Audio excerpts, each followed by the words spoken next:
Hey guys, Nathan here, and today I'm going to explain the 3 crucial types of running sessions that you need for your Hyrox training. Hyrox is predominantly a running race, with over 50% of the race spent running. That's why it's usually the stronger runners that come out with the quickest times, as opposed to the athletes that spend more of their time working on their stations.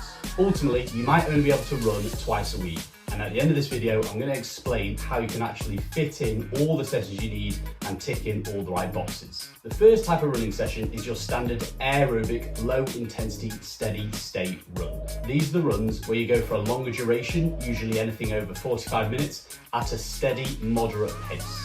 Now, these types of runs have 2 main benefits. The first of these, that most people are familiar with, is the improvement in aerobic endurance. Improving your aerobic endurance may seem counterintuitive for a race like Hyrox, when we spend the majority of the race in a higher effort level.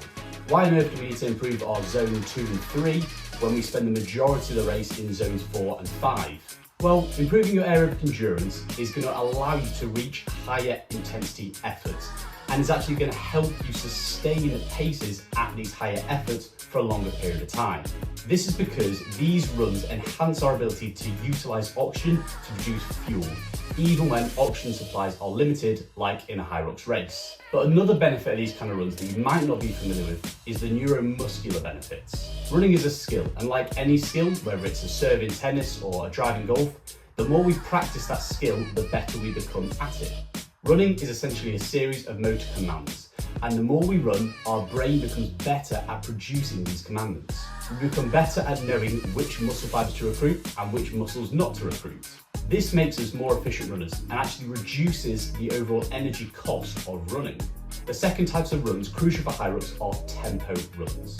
These runs are basically working slightly below your lactate threshold for an extended period of time, say 20 to 30 minutes. They should feel harder than your zone 2 easy runs, but still feel quite manageable.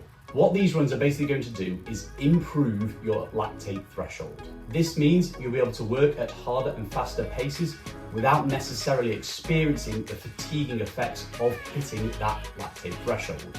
The key here though is to make sure we're training slightly below our threshold and not above it. Running too fast and therefore being above your lactate threshold won't bring about the benefits of these kind of runs, as lactate will accumulate too much and we won't be able to hold sustainable paces for a longer period of time. The last type of runs we want to be focusing on is the interval run. These are working at faster paces for a period of time, followed by a period of recovery or rest. Think about doing 800 meter repeats or 1 kilometer repeats, followed by a 2-minute walking recovery or rest. These types of runs are all about building speed endurance. That is your ability to hold a particular speed for a particular period of time. This can be very useful for the Hyrox race, where we are literally running for a kilometre, followed by an exercise station. We can almost teach our bodies to hold particular paces that will be able to reproduce on race day. The key to these sessions though is to run slightly faster than you would do in your tempo runs. We almost want to be working just below our maximal speeds. These sessions are essentially going to improve our ability at working alongside fatigue and actually improve our ability to recover at faster paces. They'll even help your body recover on some of the harder Hyrox stations, such as the sled push or the burpees. So that's 3 sessions that we want to be focusing on in our Hyrox training. But what if we can only run twice a week? Well, initially, I'd start off with 1 run being your easy zone 2 long duration run and 1 being a progressive tempo run. This will just help build up your overall aerobic capacity and your ability to run with fatigue. Then, with about 4 to 6 weeks out from race day, I'd switch the tempo run into an interval run. This is going to allow us to still get that stimulus of working at our threshold pace, but it's also going to allow us to increase our speed prior to race day. I hope this helps, and if you like this video, please subscribe, because I'm going to be making more of these as a regular thing.